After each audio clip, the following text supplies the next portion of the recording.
महाराज जी, मैं एक आयुर्वेद चिकित्सक हूँ। 16 वर्ष से राजकीय सेवा में कार्यरत हूँ। प्रभु जी, वर्तमान में मैं अपने सामाजिक, पारिवारिक व राजकीय कर्तव्यों का पालन करते हुए यथासंभव नाम यत संध्या वंदन करने का प्रयास करती हूँ। समय समय पर देव दर्शन, तीर्थयात्र, मौका मिलने पर संत समागम भी करती हूँ। महाराज जी, उम्र के बढ़ते के साथ मन में व्याकुलता बढ़ने लगी है कि क्या मेरे ये सारे प्रयास भागवतिक लक्ष्य की प्राप्ति के लिए पर्याप्त हैं या नहीं। हमारे प्रयास तो बहुत थोड़े हैं। वो अनंत महिमाशाली परमात्मा को प्राप्त करने में समर्थ नहीं, लेकिन हम उनके शरण में हैं, ये बात समर्थ है।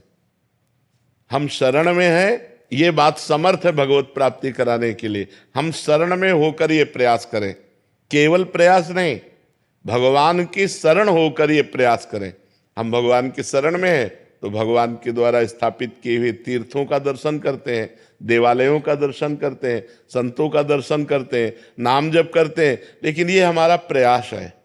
जैसे बच्चा अपना प्रयास करता है, जवान अपना प्रयास करता है, ऐसे ही हम बच्चे की तरह हैं। हमारा प्रयास बहुत थोड़ा है, क्योंकि हमारे द्वारा बहुत पाप हुए हैं, बहुत अनंत जन्मों में अपराध हुए हैं। तो भगवत प्राप्ति हमारे में इतनी सामर्थ्य नहीं कि हम अपने प्रयासों से कर सके। इसमें कृपा भगवान की, शरणागति भगवान की, और प्रयास हमारा जितना थोड़ा बड़ा हमारा प्रयास बनता है, वो प्रयास बकाया भगवान की कृपा से हमें भगवत प्राप्ति निश्चित हो जाएगी। ये दृढ़ विश्वास रखना चाहिए।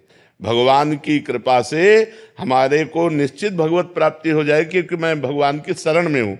प्रयास तो हमारा थोड़ा ही है। भगवान को प्राप्त करने के लिए, उस अनंत महिमाशाली भगवान को प्राप्त करने के लिए हम जितना भी प्रयास करें वो थोड़ा ही है। गोस्वामी तुलसीदास जी ने लिखा है, मेरे बनाए ना बनेगी कोटि कल्प लो, मेरे बनाए ना बनेगी कोटि कल्प लो, आपके बनाए बनेगी पल पाव में। पल के चौथाई हिस्से में बात बन जाएगी। अगर हम बनाना चाहें तो करोड़ों कल्प तक लगे तो भी हम नहीं माया से पार पा सकते। हे नाथ, इसलिए आप कृपा कर दो। हे पतित पावन प्रभु, मैं आपकी शरण में हूं, इससे बात बन जाएगी।